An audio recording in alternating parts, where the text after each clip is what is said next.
नमो तस्स भगवतो अरहतो सम्मा सम्बुद्धस्स सब्बदनं ददन्ते नास्मिन् पटाभिमण्डलीयम् एकस्य कठिनदनस्य कलं नघन्ति सोल्लसीं तस्मै जनामानीन कठिनस्य गुणं बहुं दतव्यं कठिनं दनं भविष्यति महाफलं शिले पतितयो नरो सपयो चित्तं पयं स्वभावयम् अतापि निपाको भिक्खु आसुइमं विजटाय जटन्ति एतेन सच्छवज्झेन होतु ते जयमङ्गलं ते।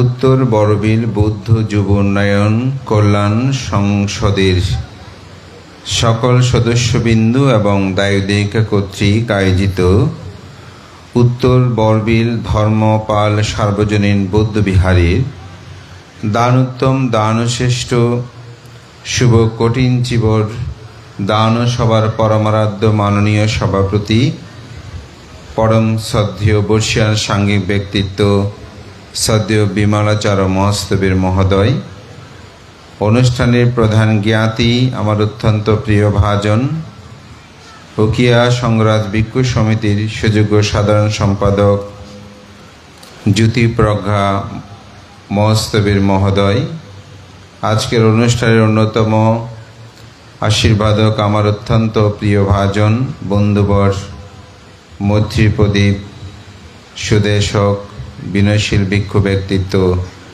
বদন্ত শাসনপ্রিয় মহাস্তবীর মহোদয়, অনুষ্ঠানে উপস্থিত আমাদের ভিক্ষু সংঘের অত্যন্ত সম্মানীয় ভিক্ষু ব্যক্তিত্ব জ্যোতি ধর্ম স্তবীর, আমার অত্যন্ত প্রিয় ভাজন আমার স্নেহধন্য সুদেশক, আমরা যাকে অনেক সময় ক্ষুদ্র পণ্ডিতও বলি, তার দেহ আকৃতি অনুসারেই সেই প্রিয়জন প্রজ্ঞাসত্য স্তবীর মহোদয়, উপস্থিত আমাদের বর্তমান ভিক্ষু সংঘের একজন সম্মানময় ভিক্ষু ব্যক্তিত্ব বিশ্লেষণমূলক ধর্মদেশক প্রিয়ভাজন প্রজ্ঞাদর্শী স্তবীর, এখানে উপস্থিত আছেন আমার সাথে একজন নীরব ভিক্ষু পণ্ডিত ব্যক্তিত্ব যিনি সাধারণানন্দ মহাতের বর্ণবান্তের শিষ্য, যার হাতে 8টি গ্রন্থের ত্রিপিটকের বঙ্গ অনুবাদ হয়েছে, অট্টকথা একটি বই সহ মোট 14টা বই যিনি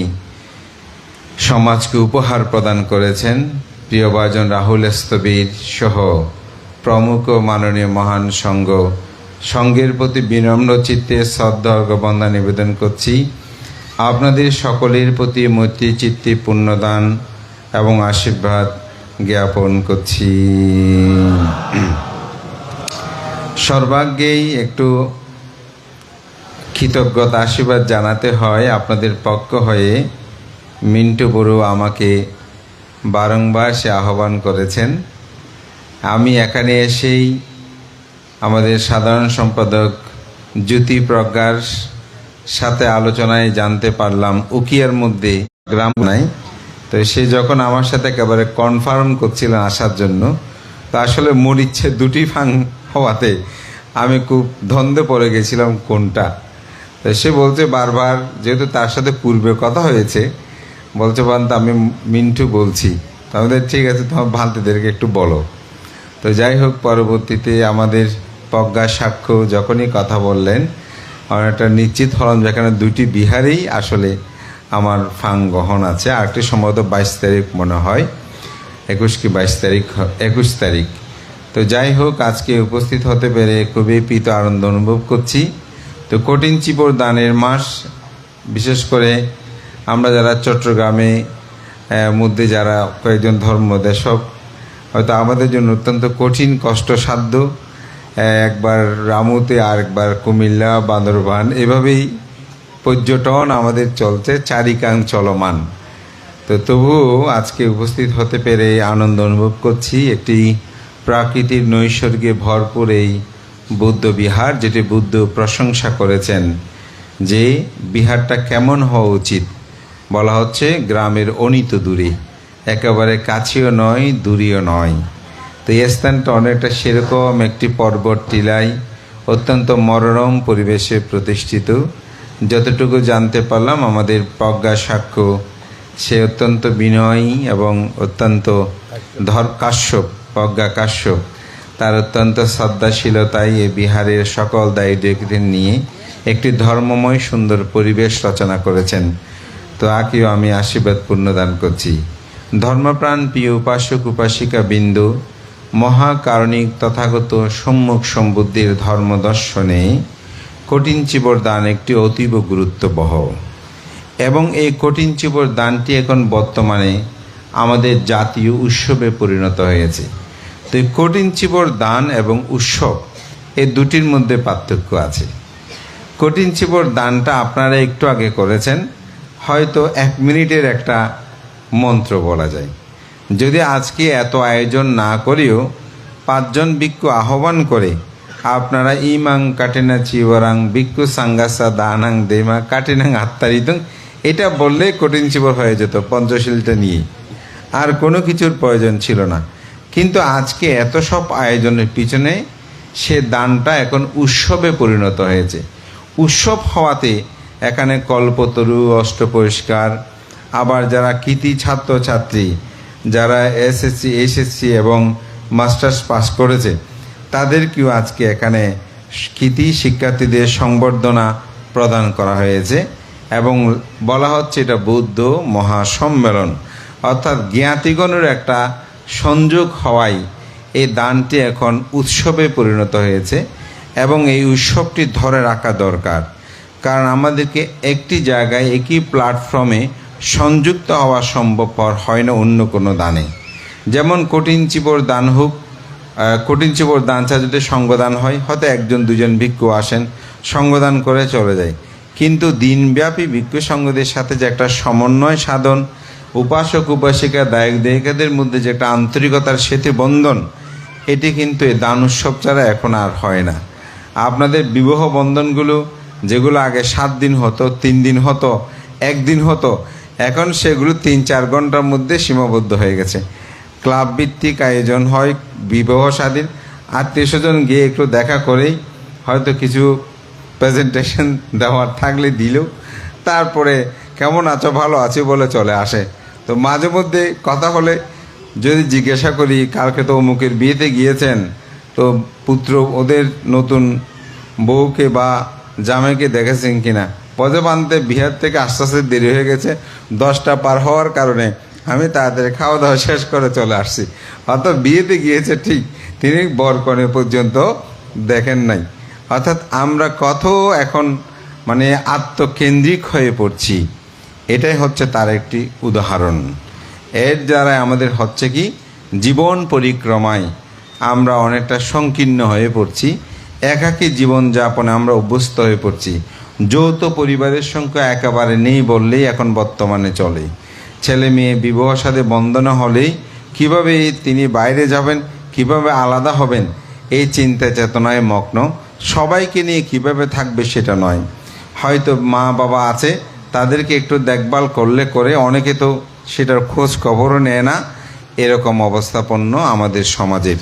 তো যার কারণ অন্তপক্ষে দান উৎসব যদি হয়, সেখানে আত্মীয় স্বজনের দেখা সাক্ষাৎ হয়, একে অপরের সাথে কথোপকথন হয়, ধর্মীয় আলাপ আলোচনার সাথে সাথে আমাদের সমাজ উন্নয়নের কথাগুলো আসে। এখানে যে শিক্ষার যে একটা বিস্তারের ক্ষেত্রে উৎসাহিত করা। এতে আমি মনে করি এখানে যারা মা বাবা আছেন তারা গৌরবান্বিত হবেন, তা এবং যারা নতুন প্রজন্ম আছে তারা উৎসাহিত হবে যে আমি যদি এসএসসি পাশ করি, ডিগ্রি পাশ করি, মাস্টার্স পাশ করি, আমাকেও সম্মানিত করা হবে সবার সামনে। এটার মধ্যে একটা প্রেরণা মানুষ কিন্তু লাভ করে। এই কারণে আমি মনে করি এই উৎসবটা ধরে রাখাটা দরকার, এবং এটা সাথে সমন্বয় সাধনে আমাদের প্রকৃত ধর্মচর্চার যেই আবহমানতা এখনও বর্তমান বিদ্যমান রয়েছে সেটাও আমাদেরকে ধরে রাখতে হবে। তো মহাকারণিক তথাগত বুদ্ধ মহান ভিক্ষু সংঘকে উপলক্ষ করে তিনি এই কঠিন চিবর দান করার কথা প্রজ্ঞাপন করেন, অর্থাৎ বিনয় বিধান করেন যে ত্রৈমাসিক বর্ষাব্রত শেষ করলে ভিক্ষুগণ তারা কঠিন চিবর আশ্রণ করতে পারবেন। এই আশ্রণ শব্দটি নিয়ে আমাদের পণ্ডিতদের মধ্যে বহু মতান্তর রয়েছে। কেউ মনে করে পুরনো চিবরটাকে নতুন করে তৈরি করা, আবার কোনো কোনো ক্ষেত্রে পণ্ডিতগণ বলছে একটি নতুন চিবর গ্রহণ করা। যেটাই হোক, কিন্তু একটা নতুন যে চিবরের কথা এখানে দৃষ্ট হয়, যার কারণে তথাগত বুদ্ধ অনবতত্ত্বের সহস্র পদ্ম পড়িতে বসে সেখানে কঠিন চিবর দানের আইন প্রজ্ঞাপন করেছিলেন, করার পরে কঠিন আনিশংস ব্যাখ্যা করেছেন। তো এখানেই আমাদের অত্যন্ত প্রিয় ভাজন প্রজ্ঞাদর্শী একটি কথা বলেছেন যে তিনি প্রার্থনা করেছেন এই কঠিন চিবর দান নিয়ে, অবশ্যই নির্বাণ প্রার্থনা করেছেন, কিন্তু যতদিন নির্বাণ সাক্ষাৎ করে নাই ততদিন পর্যন্ত তিনি 30 কল্প পর্যন্ত নরক দুর্গতিতে গমন করে নাই। নাগিতস্তবীরকে যখন বুদ্ধ বললেন আমার ভিক্ষু সঙ্গদের মধ্যে কেউ আছে কিনা এই কঠিন চিবর দান করেছে, সেখানে কিন্তু সবাই কঠিন চিবর দান করেছে। বান্দে কেমন করে আপনি বলছেন? কারণ তথাগত বুদ্ধ যখন এই কঠিন চিবর দানের কথা প্রজ্ঞাপন করেন তখন তিনি একটি গাথায় বলছেন, বুদ্ধ পাচ্ছেকা বুদ্ধ সাবাকা সাপি সাব্বাসু এতেন আজ্ঞা দানেনা পাত্থাতে আমাতাং পাদাং। বুদ্ধ হতে হলে, পাচ্ছেকা বুদ্ধ হতে হলে, অরহত হতে হলে তাকে অবশ্যই অগ্রে এই কঠিন চিবর দানকর্ম সম্পাদন করতে হবে। তো যেহেতু সেখানে তারা সকলে কিন্তু অরহত ছিলেন, সুতরাং তাদের সকলেই কঠিন চিবর দান প্রভাব, পুণ্য প্রভাব রয়েছে। এই গাথাটাই এটাই দৃষ্ট হয়। এবং ওখানে নাগিতস্তবীর বললেন, যেমন আজকে এখানে যে ভিক্ষু সংঘ সবাই আমরা সবাই তো এখানে ধর্ম কথা বলছে না, কিন্তু সবাই কি ধর্ম কথা বলতে পারে না? অবশ্যই পারে। তো ঠিক বুদ্ধের সেখানে সবাই বলেনি, নাগিতস্তবীর বললেন যে কাঠিনা দানাং দাত্তওয়ানা সাঙ্গে গুণবারুত্তামে ইততিংস মহাকাব্যে নাবিজা নামি দুর্গাতিন। আমি শিকি বুদ্ধের সময়ে একখানা মাত্র কঠিন চিবর দান করেছি, সে দানের প্রভাবে আজ অবধি অর্থাৎ 30 কল্প পর্যন্ত আমি নরক দুর্গতিতে গমন করি নাই।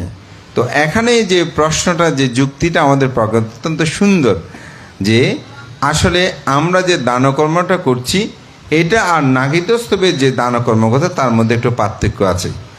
মহাকারণিক তথাগত বুদ্ধ অঙ্গুত্তনিকের 3 নিপাতে তিনি বিপত্তি কথা বলতে গিয়ে বলেছেন মানুষের জীবনে 3টি বিপত্তি হয়। আপনারা যে প্রার্থনা করেন যে বিপাটি পাটি ভায়া সাব্বা সম্পত্তি সিদ্ধিয়া, সমস্ত বিপদ থেকে রক্ষা পাওয়ার জন্য। তো বিপদ কি? আমরা সাধারণত মনে করি হঠাৎ হোঁচট খেলাম, ইস আজকে বড় বিপদ গিয়েছে, হঠাৎ চেরাগে থেকে একটু আগুন ধরেছে কোথায়, ইস আরেকটু হলে গড় পুরো জ্বলে যেত, অ্যাক্সিডেন্ট হয়েছে, অমুকে নাকি বিপদে পড়েছে, চোর এসেছে, ডাকাতে হরণ করে নিয়েছে, এগুলোকে আমরা অনেক ক্ষেত্রে বিপদ বলি। তো বুদ্ধ এগুলোকে বিপদ বলে নাই, তা নয়, বলেছেন। তবে প্রকৃত বিপদ হচ্ছে 3 প্রকার। সেই 3 প্রকার বিপদ কি? একটা হচ্ছে শিল বিপত্তি, আর একটা হচ্ছে চিত্ত বিপত্তি, আর একটা হচ্ছে দৃষ্টি বিপত্তি। এই 3 প্রকারের বিপত্তি। যখন আপনি শিল ভঙ্গ করবেন, সংক্ষেপে যদি বলি, যদি পঞ্চশীল ভঙ্গ করেন মনে করবেন আপনি বিপদে পড়েছেন। বান্দে কীরকম? আপনি প্রাণী হত্যা করলেন, বিপদ, মহাবিপদ। কারণ ইহজন্মে আপনি হিংস্র হলেন, জন্মান্তরেও আপনার এই কর্ম বিপাক ভোগ করতে হবে। তাহলে আপনি বিপদে পড়েছেন, এটা মহাবিপদ। হোঁচট খেয়েছেন পায়ে, এটা ডাক্তার দেখালে ভালো হতে পারে, ভালো না হলে এই জন্মে হয়তো কষ্ট পেলেন, কিন্তু প্রাণী হত্যা যখন করলেন, চুরি করলেন, বেবিচারি করলেন, মিথ্যা ভেদ কথা বললেন, সম্প্রালাপ বললেন, নেশাদ্রব্য সেবন করলেন, এগুলো শুধু এই জন্মে নয়, আপনাকে জন্ম জন্মান্তরে তার বিপাক ভোগ করতে হবে। এজন্য এটা বিপদ, মানে মহা বিপদ। বুদ্ধ এটাকে বিপত্তি সূত্রে বলছেন, এটা হচ্ছে মহা বিপদ। এজন্য এটা হচ্ছে শিল বিপত্তি। এই বিপত্তির মধ্যে যখন পড়বেন তখন জীবন শেষ। চিত্ত বিপত্তি, যখন আপনি এই পুণ্যকর্ম সম্পাদন করবেন, সে চিত্তের মধ্যে লোভ, দেশ, মোহ এগুলো আছে কিনা আপনাকে দেখতে হবে। এই চিত্ত বিপত্তিটা কিন্তু খুব গভীর। আমাদের সত্য, প্রজ্ঞাসত্য একটি উদাহরণ দিয়েছেন, সেটা হচ্ছে মহাকারণিক তথাগত বুদ্ধ যখন জেতবন বিহারে অবস্থান করছিলেন, এই জেতবন বিহারে অবস্থানকালীন সময় একদিন গভীর নিশ্চিত রাত্রে একটা দেবতা এসেছেন। শুনেছেন কিনা জানি না, সংক্ষিপ্ত সময়ে কিন্তু গভীর কথা বলেছেন। তো দেবতাটা এসে যখন বুদ্ধকে বন্দনা করছেন, তার দিব্যজ্যোতি এমনভাবে বিচ্ছুরিত হয়েছে, সেখানে যারা স্মৃতিমান ভিক্ষু তারাও জেগে উঠলেন, যারা বিশ্রাম নিচ্ছেন তারাও জেগে উঠলেন, যারা নিদ্রা যাচ্ছেন তারাও জেগে উঠলেন। এইভাবে কেন বুদ্ধের গন্ধকুটির থেকে আলো প্রভাবিত হচ্ছে। আস্তে আস্তে সবাই সমবেত হলেন, দেখতে পেলেন এক দেবতা, তার শরীরের এত দিব্য জ্যোতি, এগুলো দেখেও তার শরীর থেকে যেন জ্যোতি বের হচ্ছে। আমরা অনেক সময় বলি না, এই মানুষটা দেখেন কি সুন্দর, দেখতে জ্যোতি বের হচ্ছে, এরকম আমরা বলি না? আসলে মানুষটা সেরকম গুণপ্রব। অনেক সময় আমরা বলি না অমুক ভান্তে এরকম। যেমন আমাদের শ্রদ্ধেয় উপসংগ্রাস প্রয়াত 21শে পদপ্রাপ্ত সত্যপ্রিয় মহাতের মহোদয়, উনি যখন হেঁটে যে আমার কেন জানি মনে হতো ওনার কাছে একটা জ্যোতি বের হচ্ছে, যেটা সত্যি কথা। একেবারে মনে হতো যে ওনার থেকে যেন একটা জ্যোতি বের হয়, তার চতুর্দিকে যেন আলো বিচ্ছুরিত হচ্ছে। আমাদের শ্রদ্ধেয় প্রজ্ঞা মিত্র ভান্তে, আপনার উত্তর মিটাছে, দেখতাম মানুষটা দেখতে, যদি রঙের কথা বলি কালো, কিন্তু কেন যেন একটা জ্যোতি বিচ্ছুরিত হচ্ছে, এই ধরনের একটা ভাব কিন্তু তাদের মধ্যে দেখা হতো। আমাদের শ্রদ্ধেয় কুশলের বান্তের কথা বলেন, রঙটা কেমন, কিন্তু উনি যখন হাঁটেন চলেন একটা আলাদা জ্যোতি যেন বিচ্ছুরিত হতো। শিলময় যে গুণের একটি কিন্তু প্রভাব, এরকম আমাদের অনেক পুণ্যপুরুষ বর্তমান যে সঙ্গরাজ বলেন, উপসংগরাজ বলেন, দেখবেন ওনাদের শরীরের জন্য একটা জ্যোতি বিচ্ছুরিত হয়। এটা হয়তো আমার কাছে শ্রদ্ধার কারণে হয় কিনা আমি জানি না, বা আপনাদেরও হয় কিনা আমি জানি না, তবে আমার মনের অভিব্যক্তি থেকে আমি কথাটা বলছি। তো এরকম এমন জ্যোতি বিচ্ছুরিত হচ্ছে। তো সে হাত জোর করে বুদ্ধকে বন্দনা করে একটা প্রশ্ন করেছেন, অন্ত জটা বাহির জটা জটায়ে জটিত পাজা তাং তাং গৌতম পুষ্যামি খো ইমাং বিজটায়ে জটান্তি। তিনি প্রশ্ন করছেন, হে গৌতম, মানুষের অন্তরের মধ্যে জটা থাকে, অর্থাৎ মনের মধ্যে প্যাঁচ থাকে বলি না আমরা, বলি যে মানুষটা সহজ সরল নয়, খুব পেজি মানুষ, সব সময় কুটু বুদ্ধি নিয়ে চলে, খারাপ চিন্তা করে, খারাপ কাজ, খারাপ সব কিছু ভাবে। তো ওই জন্যই বলছে অন্তরে জটা, জটা মানে গিট, এই যে ঘুড়ির সুতোগুলো অনেক সময় প্যাঁচ লেগে যায় না, সহজে ছুড়ানো যায় না, এরকম। তো বলছে অন্তরে জটা বাহিরে জটা, মানুষের মধ্যে যে অন্তরে যে জটা আছে, বাহিরেও জটা আছে। তাং তাং গৌতম পুষ্যামি খো ইমাং বিজটায়ী জটান্তি। এ মানুষের ভিতরে যে জটা আছে, বাহিরে জটা আছে, এই জটা থেকে কিভাবে মানুষ মুক্তি লাভ করতে পারে? তো অন্তরে জটা আসলে কি? তো অন্তরে জটা আমি আজকে একটু ভিন্নভাবে বুঝাবো। সেটা হচ্ছে তথাগত বুদ্ধ মহাসাতিপাট্টান সূত্রে 4টি তিনি ইজ্জাপতের কথা বলেছেন, এবং সেখানে 4ই স্মৃতিপ্রস্থানের কথা বলেছেন। সেগুলো কি? কায়ে কায়ানুদর্শী, চিত্তে চিত্তানুদর্শী, ধর্মে ধর্মানুদর্শী, বেদনা বেদানুদর্শী। তা আমি এখানে 3 নম্বর যেটা ধর্মে ধর্মানুদর্শী। এই ধর্মানুদর্শীটা আসলে কি? এই ধর্মানুদর্শীর বিষয় হচ্ছে পঞ্চ নিবারণের কথা এখানে বলা হয়েছে। সেই পঞ্চ নিবারণ কি? কামচ্ছন্দ, ব্যাপাদ, থিনোমিদ্য, উদ্ধত্ত কৌকীর্তি এবং বিচিকিৎসা।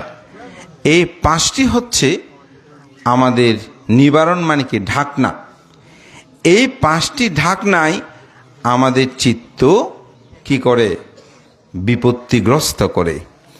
এই চিত্তের মধ্যে এগুলো এমনভাবে আবৃত করে রেখেছে যে আমাদের চিত্তকে প্রকৃত সত্যটাকে দর্শন করতে দেয় না, আমাদেরকে প্রতিনিয়ত সে বিপত্তির মধ্যেই আমাদেরকে ফেলে দেয়।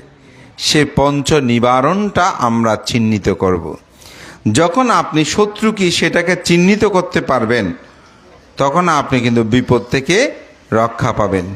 যদি চিহ্নিত করতে না পারেন, তাহলে কিন্তু আপনি রক্ষা হবেন না।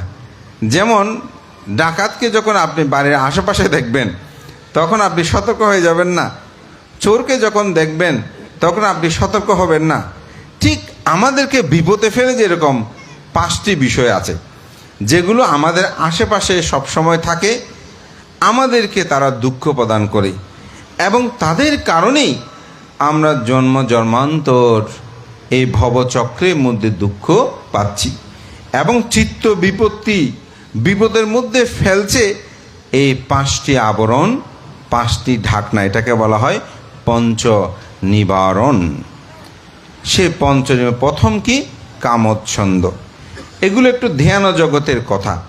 তা আমি আজকে কিছুদিন থেকে ভাবছি, আমরা অনেক ধরনের ধর্মদর্শনা করছি, কিন্তু মানুষকে কিছু ধ্যান জগতেরও কিছু দেশনা দেওয়া দরকার, যাতে সেগুলোর প্রতি তারা প্রথমে শুনতে হয়তো একটু কষ্ট হতে পারে, কিন্তু যে বিষয়গুলো যখন তারা জানবে, সেগুলোর প্রকৃত সত্যটাকে আরও জানার জন্য আগ্রহ হবে।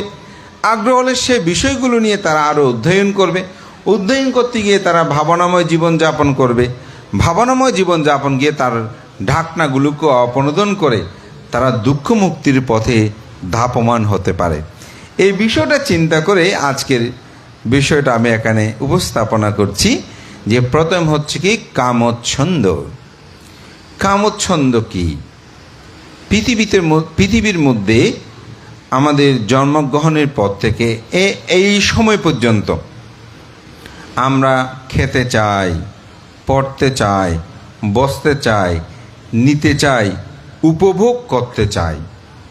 এই যে চাওয়ারগুলোর প্রতি যে তীব্র আকাঙ্ক্ষা, এটাই হচ্ছে কামচ্ছন্দ।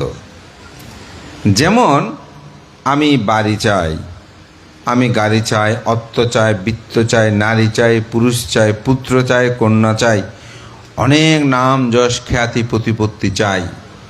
এরকম চাই না? এই চাওয়াগুলোই আমাদেরকে কী দেয়? দুঃখ দেয়। যেমন একজন সাধক ভাবনায় বসেছে, আপনারা অবশ্যই কম বেশি একটু ভাবনা করেন।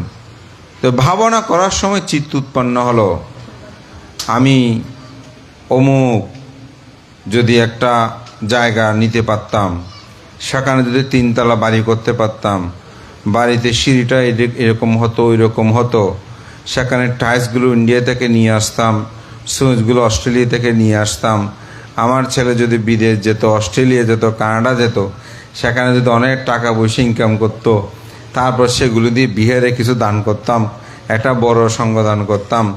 ধ্যান না করে আপনি এগুলোই পরিকল্পনা করছেন, এরকম হয় না? হয়তো যারা ভাবনা করেন এটা হয়। এটাই হচ্ছে কি? কামচ্ছন্দ। এটাই হচ্ছে ঢাকনা। এই ঢাকনাটাই আপনাকে আর ধ্যান করতে দিচ্ছে না, অর্থাৎ সত্যকে জানার যে মূল জায়গা সেখানে দিচ্ছে না। আপনি পেটের ফুলা কমা বলেন, আনাপনা স্মৃতি বলেন, এগুলো আপনাকে আর করতে দিচ্ছে না। আপনি এগুলোই শুধু পরিকল্পনা করতেছেন, আমার মেয়েটাকে একটা সুন্দর ছেলে, ভালো ছেলে হাতে দিতে পারলে, ছেলের জন্য ভালো একটা বউ নিয়ে আসতে পারলে, অমুকের মেয়ে অমুকের মতন হলে ভালো হতো। আপনি চোখ বন্ধ করে আছেন, কিন্তু আপনি এগুলোর মধ্যেই নিমগ্ন হয়ে প্রতিনিয়ত ভাবতেই আছেন। এটাই হচ্ছে কামচ্ছন্দ। এগুলো অন্তরে আপনাকে কি করে প্রতিনিয়ত জটায় জটিত করে। এগুলো করতে করতে ঘন্টা বেজে গেল, সময় শেষ, ধ্যান হয়েছে, সত্য দর্শন গিয়েছেন না। অতীতে কী কী ঘটেছে সেগুলো ভাবতে আসেন। ও উপভোগ, অতীতে আমি এমন করেছি তেমন করেছি, সেটা যদি এমন না করে এমন করতাম তাহলে এমন হতো। এরকম করে করে আপনি ভাবনা নিয়ে আসেন। হয়েছে না এরকম? ধ্যানে যখন বসেছেন, আমি এমন করলে তেমন হতো, ইস আরেকটুর জন্য আর নয়তো আমি কোটিপতি হয়ে যেতাম, এরকম হয়ে যেতাম, এটা না নিয়ে ওটা নিলাম কেন। এভাবে আমরা ভাবনায় থাকি। এগুলোই হচ্ছে অন্তরের জটা।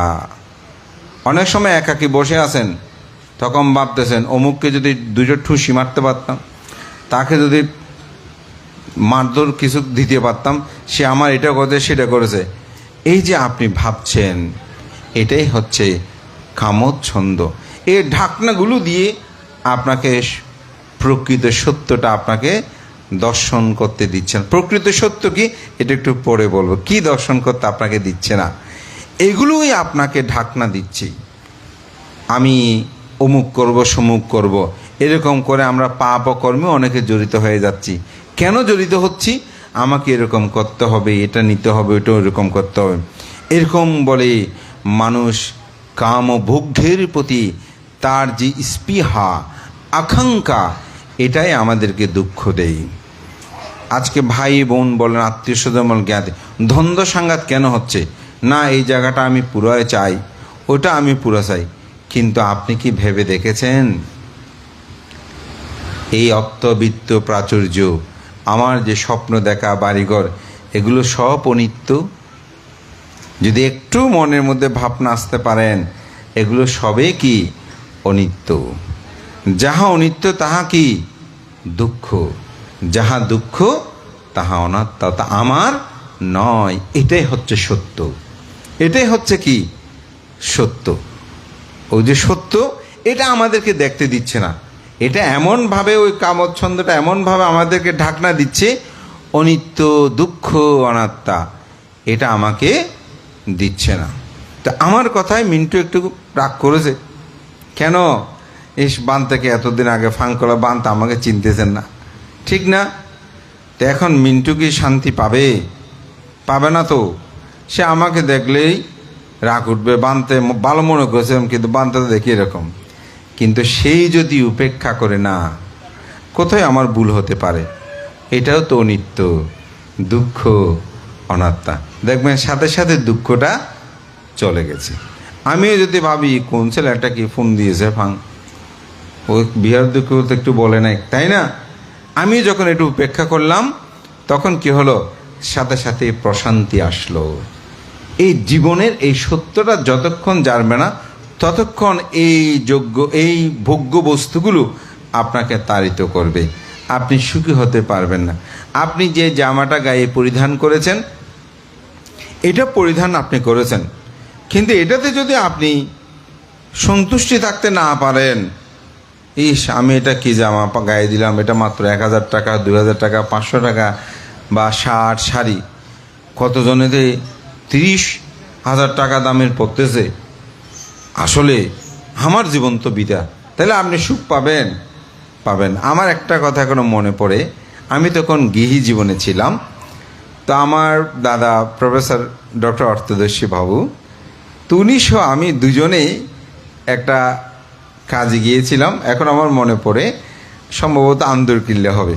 তো ওখান থেকে রিক্সা করে দুজনে একসাথে আসতেছি। আমি তখন গৃহী, আমি সিটি কলেজে পড়তাম, তখন ওনার বাসাতেই থাকতাম ইন্টারে। তো আমি ওনাকে বলতেছি, আমাদের জীবনটা কোনো জীবন না। তো বলেছে কেন?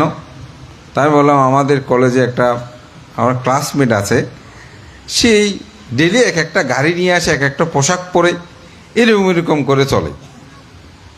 তো আর আমরা এখন বাসে করে যাচ্ছি, টেম্পু করে যাচ্ছি, আমাদের এটা একটা জীবন হলো।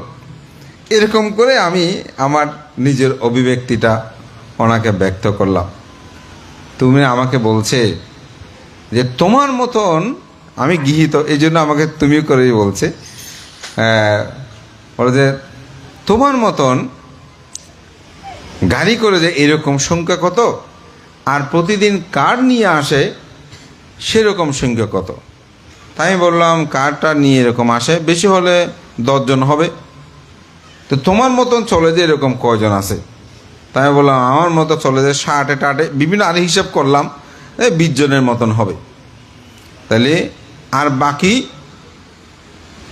70 জন তারা শার্ট প্যান্ট এগুলো সপ্তাহ পরে ধুয়ে দিয়ে তারপর পরিধান করে, এই ধরনের আমার মনে হলো। তখন তিনি আমাকে বললেন, তো তোমার উপরে 10 জন আছে সেই চিন্তা নিয়ে তুমি বিভোর হয়ে গেলে, জীবন আমার বিতা, তোমার পিছনে তো 70 জন আছে, তাদের কথা কি তুমি একটু ভাবলে না? আসলে ওনার কথাটা আমার খুব মনোভূত হলো। আসলে আমি তো কাপড় চোপড় ঠিক মতো পাচ্ছি, প্রতি সপ্তাহে 2-3 বার চেঞ্জ করতেছি, কিন্তু আমার পিছনে 70 জনকে দেখি যে, লক্ষ্য করলাম যে ওই একই শার্টটা হয়তো শুক্রবারে ধুয়ে দিয়ে আবার পরিধান করে আসে। তো সুতরাং আমি তো তাদের চেয়ে বেশি ভালো আছি। এই জন্য একটা কথা আছে, পরের দুঃখের কথা করিলে চিন্তন, নিজের দুঃখ থাকে কতক্ষণ। আপনি যখন পরের কথা, পরের দুঃখ চিন্তা করবেন, তখন কিন্তু নিজের দুঃখ আর থাকবে না। তা আমরা ভাবি না, আরও চাই আরও চাই, এর চাওয়াটাই হচ্ছে আমাদের দুঃখের মূল। এটাকে বলা হয় কামোচ্ছন্দ। তাই আপনি যে পোশাক পরিধান করেছেন সেটা নিয়ে যদি সন্তুষ্ট না, আমি তো অনেক ভালো আছি, তাহলে দেখবেন আপনি সুখ অনুভব করবেন। ওই সুখী জীবনের গল্পটা আপনারা কে জানেন? এক রাজা, সেই সবসময় বলে আমার এদিকে ব্যথা, এদিকে ব্যথা, এদিকে ব্যথা। তো খুব বিরক্ত হয়ে গেল চিকিৎসক। তো চিকিৎসক বিরক্ত হয়ে, এই রাজা আসলে সুখ আছে কিন্তু উনি এমন করে কেন? তো শেষে বলছে, রাজন, আপনার রোগ শোক সব চলে যাবে, আপনি একটা সুখী মানুষের কাপড় গায়ে দিলে হয়ে যাবে। তো উনি সুখী মানুষ খুঁজতে বের হয়েছে, অনেক জায়গায় ঘুরলো, কিন্তু সুখী মানুষ পাওয়া যাচ্ছে না। খুঁটিপতির কাছে গিয়ে সে বলে যে আমার ব্যবসা অমুক জায়গায় একটু সমস্যা হচ্ছে, মাল কতগুলো ডেলিভারি দিয়েছে এখনও আসে নাই, আর যে বলছে যে অমুক টাকায় নিয়েছে ধার এখনও দেয় নাই। এক একজন এক এক রকম। আরেকজন বলছে আর একটা ইন্ডাস্ট্রি নতুন করতেছি, ওটা নিয়ে খুব ব্যস্ত আছি। আরেকজন বলছে রাত্রে ঘুমাতে পারি না, আমার এফেক্ট এগুলো কীভাবে চলবে। সুখী মানুষ পাচ্ছে না। তারপর শেষে ওই রাজার কর্তৃক প্রেরিত দূত বনান্তরে ঘুরতেছে, তো বনের মধ্যে কোনো সুখী মানুষ পাওয়া যায় কিনা। সাধক পেল, উনি বলছে আমিও বড় দুঃখী, এখন আমার ইষ্ট দেবতার সাধনা করছি, এখনও সাক্ষাৎ পাইনি, এই দুঃখে আছে।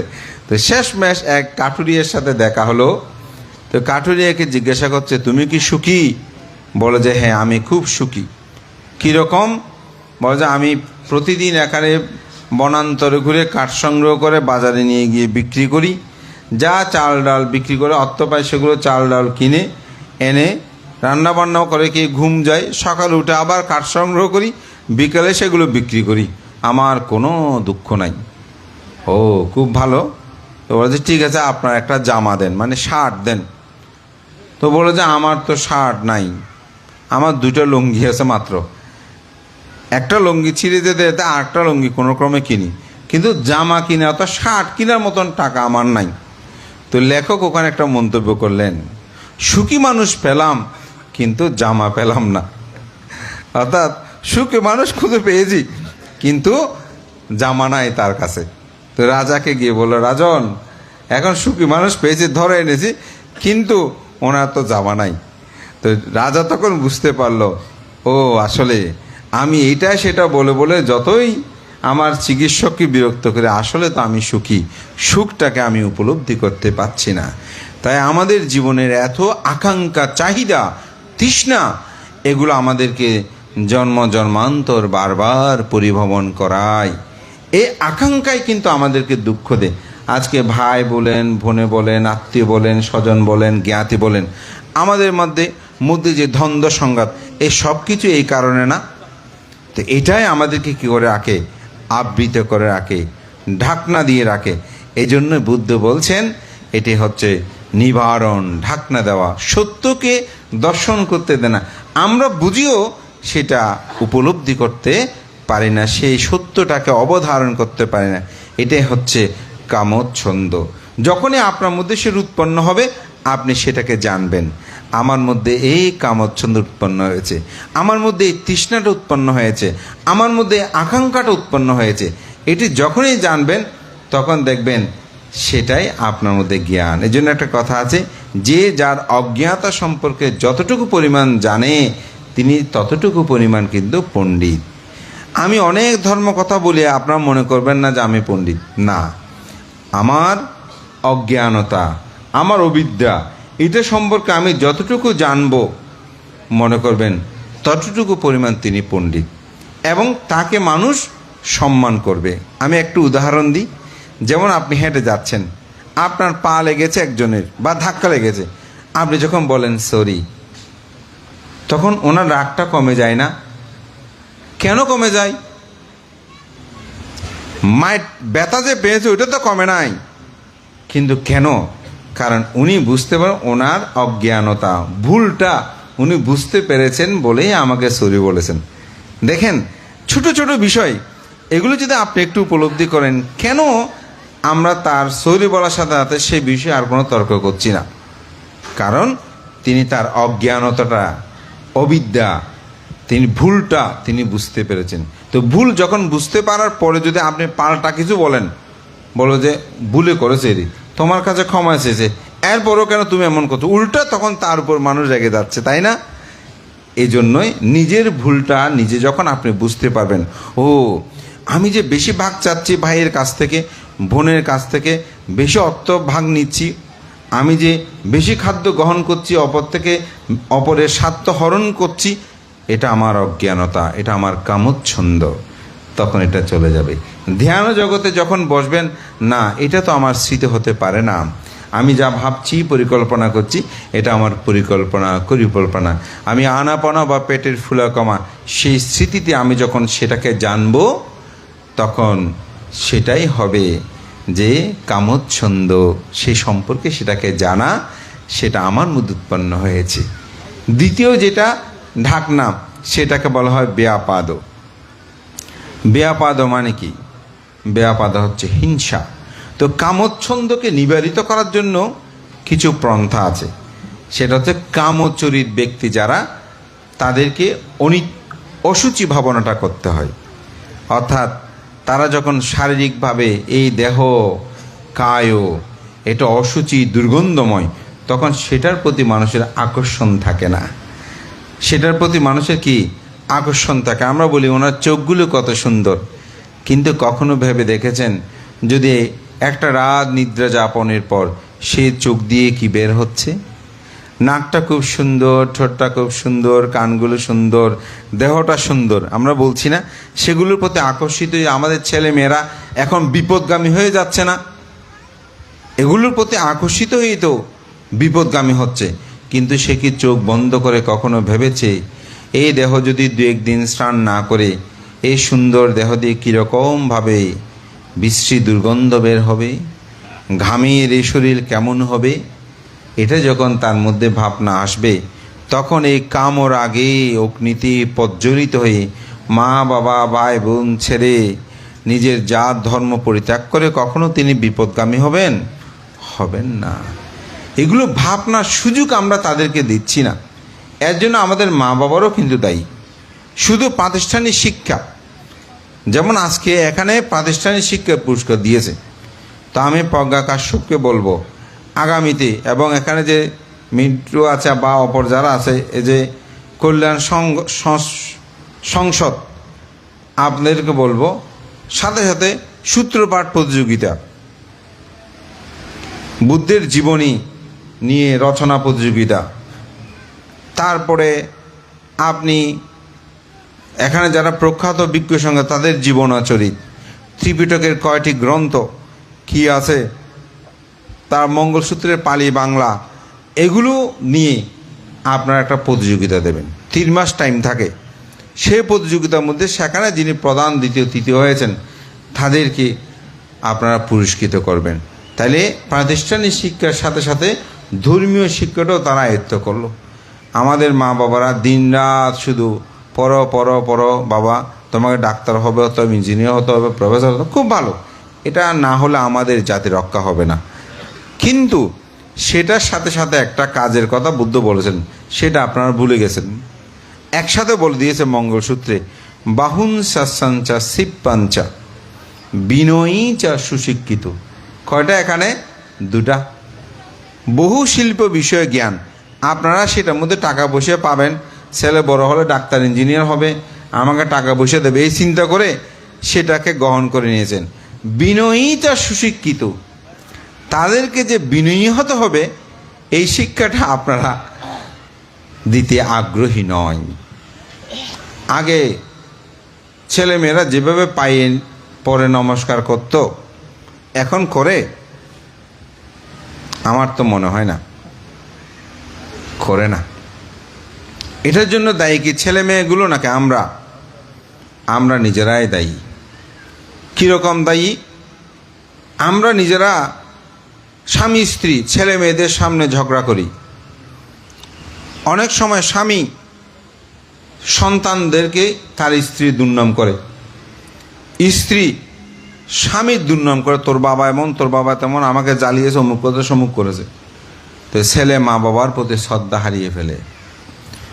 অনেক সময় চাচা জ্যাঠা খুড়ু যারা আছে, তোমার এটা চাচা চাচা না, তোমার জেঠু এটা জেঠু না, তোমার বাবাকে অমুক করতে সমুক করতে, স্বার্থ অমুক করে সমুক করেছে, এই ধরনের বলে তাদের মধ্যে পারিবারিকের যে শ্রদ্ধাবোধ সেটাকে আমরা নষ্ট করি। অমুক বানতে এমন, তমুক বানতে তেমন, এই সেই, এগুলো নিয়ে আপনারা বিজ্ঞ সংঘের সময় তাদের সম্মুখে করেন। তো একটা ছোট প্রাণ, সেখানে স্বচ্ছ, এটা এই স্বচ্ছ জায়গায় যখন আপনি বিভিন্ন দাগ দিয়ে দেবেন, তখন সেই তো ভালো কিছু আর গ্রহণ করতে পারবে না। তো সেজন্য তাদের সামনে কথা বলতে আপনাকে সঠিক করে বলতে হবে। আমার জীবনে আমি সেটা দেখেছি। আজ থেকে অনেক বছর আগে পেপারে একটা ভান্তেনি কি লিখলো, তো তাদের ছেলে মেয়ে দুজন আছে, তারা এখন দুজনেই বিয়ে শাদী, একজন ডাক্তার হয়েছে আর একজন বিয়ে হয়ে গেছে। তো ওনারা স্বামী স্ত্রী দুজন আমাদের আপনার চট্টগ্রাম মহানগরীতে, ওনারা এখন অবশ্যই হ্যামশার লেনের ভিতরে ওখানে থাকেন, নিজস্ব ফ্ল্যাট বাড়ি আছে। আগে ওনারা লিচু বাগান ওইদিকে থাকতেন। তো আমি যখন গেলাম, তো ওদের পঞ্চশীল গ্রহণ করবে, খাওয়া দাওয়া শেষ হলো, তিতির ফাং। তো উপাসক কী করেছেন, উপাসিকা ওদের দুজনকে বলতে, তোমরা একটু ভিতরে যাও, আমরা ডাকলে আসিও। তো দেখি আমাদের সামনে বলছে, ভান্তে গতকালকে যে আজাদিতে একটা ভান্তে নিয়ে এই যে পোস্ট করলো, এরকম এরকম পেপারে দিল, আসলে ঘটনাটা কি হয়েছে? তো আমি বিষয়টা বললাম, এরকম এরকম হয়েছে। ও আমাদের কথা আলাপ যখন শেষ হলো, তখন দেখি তাদেরকে ডাকলো। আমি অবাক হলাম, উনি একজন মেরিন ইঞ্জিনিয়ার প্রকৌশলী। তো অবাক হলাম যে এরকম। তা আমি জেনেও কৌতূহল করে প্রশ্ন করলাম, যখন সব শেষ হলো, তাহলে ওদেরকে আপনারা পাঠিয়ে দিলেন।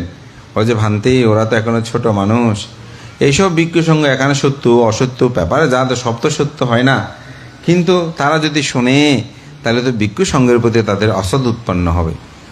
তা আমাদের সমাজ এখন কি বলবো, এই ফেসবুক অমুক সমুক, এখানে কিভাবে আপনার সম্মানহানি করবে এটা নিয়ে চিন্তা। ভিক্ষুদেরকে তার প্রতিপক্ষ মনে করে। ভিক্ষুরা আর গৃহীত প্রতিপক্ষ নয়। আপনারা আপনাদের স্থানে, আমরা আমাদের স্থানে।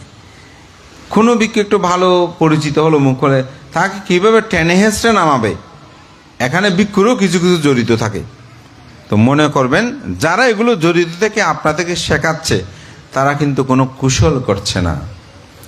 ওখানে যদি কোনো ক্রমে ওই ভিক্ষু ওই কাজটা না করে, তাহলে মিথ্যা অপবাদের দ্বারা তো ইহজন্মীয় আপনার এই কর্ম বিপাক আপনাকে ভোগ করতে হবে না। তারপর গ্রামে কমিটিতে সমিতিতে যুক্ত হবার জন্য তরুণ যারা ছেলে মেয়ে আছে, তাদেরকে আমরা শিখিয়ে দিচ্ছে যে অমুক এরকম করো, সে যাতে সভাপতি হতে না পারে, সম্পাদক হতে না পারে, এটা হতে না পারে। আমরা তাদেরকে তো নষ্ট করছি। তো সমাজ কীভাবে আজকে এটা পরিবর্তন হবে? তাই আমাদেরকে ঠিক হতে হবে। আমাদের মা বাবাদেরকে আমি মনে করি সচেতন হতে হবে। তাদের সামনে আমাদের যেগুলো ঘটনা ঘটে এগুলো আমরা তাদেরকে বলবো না, তাদেরকে জানাবো না, তাদের থেকে আমরা দূরে থাকব। কারণ আপনি যখন খারাপ আলোচনা করবেন, খারাপটা তারা গ্রহণ করবে। আধুনিক বিজ্ঞান প্রযুক্তির যুগে এখন বলছে আমাদের ডান পাশ বাম পাশ, এখানে যে মস্তিষ্ক, একটা আছে ভালোটাকে গ্রহণ করছে আর একটা খারাপটাকে গ্রহণ করছে, এবং এই দুইটার সংমিশ্রণে যে সবচেয়ে বেশি ভালোটা চিন্তা করে সে ভালোটাই বেশি প্রকাশিত হয়। ওই জন্যই বলছে যখন কামচ্ছন্দটা আপনার মধ্যে উৎপন্ন হচ্ছে, এটা অনুৎপত্তির জন্য যেন চেষ্টা হয় ওই সম্যক ব্যায়াম এবং উৎপন্ন কুশলটা যেন আমরা এটাকে উৎপত্তি করতে চেষ্টা করি। এজন্য কায়ানুদর্শী, ধর্মানুদর্শীর মধ্যে আসলে কায়ানুদর্শীরও চলে আসে। তা আমি যেটা বলছি, আমার দেহের যে আবরণ, এটা যে দুর্গন্ধময় পুঁথিময়, এটাকে ভাবা এবং এটাকে অনিত্য দুঃখ অনাত্মা জ্ঞানে দর্শন করা, তখনই কামচ্ছন্দটা অপনোদন হবে, সত্যকে আপনি দর্শন করতে পারবেন। বেয়াপাদ মানে হিংসা, অপরকে হিংসা করা, অপরের ক্ষতি চিন্তা করা, অপরের সবসময় অনিষ্ট চিন্তা করা, কেউ ভালো কিছু বললে সেটা গ্রহণ করতে না পারা। তো আমরা যখন সাধক যখন ধ্যানে বসে, ধ্যানের মধ্যে অনেক সময় দ্বেষ উৎপন্ন হয়, হিংসা উৎপন্ন হয়, শরীরের প্রতি হিংসা উৎপন্ন হয়। অনেক সময় ধ্যান করতে যখন ব্যথা উৎপন্ন হয়, আপনারা কী করেন, এই এত ব্যথা কেন কি জানি, এটা এরকম অনেক সময় ধ্যানে করেন না, এটা কিন্তু দেশ। এইটা বুদ্ধ বলছেন এটা করা উচিত। এই ব্যথাটাকে কি করা, এটাকে জানা, উপলব্ধি করা, এটার প্রতি হিংসাভাব না আনে, ব্যথা উৎপন্ন হয়েছে বলে সেটাকে জানা। এই জন্যই আমাকে অপরের দুঃখ দিচ্ছে, কষ্ট দিচ্ছে, সেটাকে আমি অপনোদন করলাম, সেটা আমি গ্রহণ করলাম না, হিংসা উৎপন্ন হলে যেন না হই। সেজন্য আমাদের একজন বিখ্যাত পণ্ডিত বলেছেন যে আমাকে যারা কলঙ্ক দেন, যারা করেন ক্ষতি, যারা হানেন বিদ্রুপ পান সতত আমার প্রতি, তাদেরই তরি জাগে পারত না অন্তরে নিরবধি, তারা যেন পান তথাগত পথ, তারা যেন পান বুদ্ধি। এটা হচ্ছে মৈত্রী। এই দ্বিতীয় যে পঞ্চ নিবারণের প্রতি ব্যাপাদ, এই হিংসাকে নিবারণ করতে হলে আপনাকে মৈত্রী প্রয়ণ হতে হবে। সব সময় মৈত্রী রাখবেন। যখন আপনি মৈত্রী চিত্তে কোনো কথা বলবেন, মৈত্রী চিত্তটা আপনার মধ্যে বিদ্যমান থাকবে, দেখবেন আপনি দশবিধ মৈত্রীর ফলটা আপনি লাভ করবেন এবং আপনার জীবনে আর কারো প্রতি কোনো বিদ্বেষাপন্ন ভাব জাগ্রত হবে না। ধর্মপ্রাণ প্রিয় উপাসক উপাসিকা বিন্দু, এই জন্য আমাদের জীবন দর্শনে এই বিষয়টা, আমার মধ্যে দ্বেষ উৎপন্ন হয়েছে, হিংসা উৎপন্ন হয়েছে, আপনি বলবেন ও এটা নিবারণ, এটা ঢাকনা। এই রাগ মানুষের জীবনকে ধ্বংস করছে। রাগের কারণে আজকে পৃথিবী এমন, দেখেন একজন একজনকে মারছে, এখানে যুদ্ধ, ওখানে যুদ্ধ, পরিবারের মধ্যে যুদ্ধ, আছে শান্তি আছে, সমাজের মধ্যে আজকে রাষ্ট্রের এত দেশ, একজন একজনকে শুধু হিংসা, কে কাকে ধ্বংস করবে এটাই শুধু। আপনি আমাকে একটা মেরেছেন, আমি দুইটা মারবো, আরও কথা প্রচলিত হয়, হয়তো আজকাল আঙ্গুল একটা দেখালে দুইটা না দেখালে শান্তি নেই। এটাকে বুদ্ধের কথা। বুদ্ধ কি বলেছেন? বুদ্ধ বলেছেন যে নাহি বেরা বেরানি সম্মান্তি দেখুদা চানাং আবিরানা সা সম্মান্তি এ সা ধম্ম সনান্তত। জগতে শত্রুতার দ্বারা কখনো শত্রুতার উপশম হয় না, মৈত্রী দ্বারাই শত্রুতার উপশম হয়। একটা মানুষ আপনাকে একটা থাপ্পড় দিয়েছে, তারপর আপনি আরেকটা গাল দেবেন আরেকটা মারার জন্য, সেটা না, সেই অর্থ মৈত্রী না। অনেকে বলে বানতে বুদ্ধ ধর্মে কি তাহলে আমাকে একটা থাপ্পড় দিয়েছে, তারপর গালটা আবার আগু বাড়ে দেওয়ার জন্য আরেকটা থাপ্পড় দে, এটা কি মৈত্রী? এটা মৈত্রী না। থাপ্পড় একটা যখন খেয়েছে, আপনি না মেরে আর একটা থাপ্পড় যাতে না খান সেরকম ব্যবস্থা করবেন, সে অর্থ মৈত্রী। তবে আপনি আরেকটা মারবেন না, অর্থাৎ আপনি প্রতিরোধের ব্যবস্থা করবেন, প্রতিবাদীর নয়। এখানে দুটো বিষয় আছে, এটা যাতে না ঘটে এরকম বিষয় আপনাকে অনুধাবন করতে হবে। তো যে কারণে বলছি এই হিংসা রাগ এটাই ঢাকনা দিয়ে রাখে। তো এরকম সাধক যখন ভাবনায় বসে ও আমাকে মেরেছিল আমি তাকে মারবো, এরকম করে অনেক দেশও পরিকল্পনা চলে, ঠিক ধ্যান জগতে যেন সেগুলো তিনি না করেন। থিনমিদ্ধ অলস্য, আজকে করব, কালকে করব, পরশু করব, থিনমিদ্ধ, এই ধ্যানে বসবো, আগামীকাল থেকে শুরু করব, এরকম করে অনেকে ভাবে। অলসতা, কঠিন শিবর দানে যাবো, দেরি শুরু হোক না বানতে, কখন সর্বশেষে বানতে শিবর কঠিন শিবর দান উদযাপন করবে, এরকম ভেবে যদি আজকে কেউ এখানে এসে থাকেন, তিনি কঠিন শিবর দান শুরু করতে পেরেছেন? পারেন নাই। ওই অলসতা এরকম। ঠিক ধ্যান জগতে ধ্যান করতে করতে করতে করতে একটু অলসতা আসে, ঘুম, নিদ্রা, এটা থিনমিদ্যা মানে একটা নিদ্রা। তো একটু ঘুম আসতে বলে একটু ঘুমিয়ে নিই। এই ঘুমিয়ে নিয়েই অনেক সময় মার্গ জ্ঞানের কাছাকাছি গিয়েও এই ঘুম তার নিদ্রার মহা অন্তরায়, সাধকের অন্তরায় সৃষ্টি হয়। এই ঘুমের মধ্যে আর প্রাপ্তি যেটা ঘটার কথা সেটা পায়নি। সেটা কীরকম? পাথরের ঘর্ষণে আগুন ধরে না? তো ঘর্ষণ দেওয়ার সময় যদি আপনি কিছু দূর ঘর্ষণ করতে করতে করতে করতে আবার থেমে যান, আবার ঘর্ষণ করেন, আগুন ধরবে কোনো দিন? কিন্তু অনবরত যদি আপনি ঘর্ষণ করতে থাকেন, দেখবেন হঠাৎ করে আগুন জ্বলে। এখন গরম হয়েছে, আবার একে দিন ঠান্ডা হয়ে গেল, প্রাপ্তি হবে না। তা আমাদের মধ্যে অনেক আছে, পঞ্চশীল নিয়ে পঞ্চশীল ভঙ্গ করে, পঞ্চশীল নিয়ে পঞ্চশীল ভঙ্গ করে, হবে না। ওই পাথরের যেমন গরম হয়েছে, ঠান্ডা করে ফেললেন, আর আগুন ধরার সুযোগ হলো না, ঠিক স্মৃতিটাকে ধরে রাখার ক্ষেত্রে কোনরূপ এরকম নিদ্রা যেন না। তো আমাদের গৃহী জীবনে বেশি করে ছাত্রছাত্রীদেরকে একটু বলবো, কালকে থেকে শুরু করব, পরশু থেকে শুরু করব, পরীক্ষা 3 মাস আগে পড়লে হয়ে যাবে, এরকম করে করেও আমরা কি করি? অনেক সময় অলসতা করি, তার দ্বারাই প্রাপ্তি হয় না। যদি হয়তো আজকে পুরস্কার তারা পেত, যে যতটুকু পরিমাণ ত্যাগ করেছে সে ততটুকু পরিমাণ কিন্তু পাশ করেছে।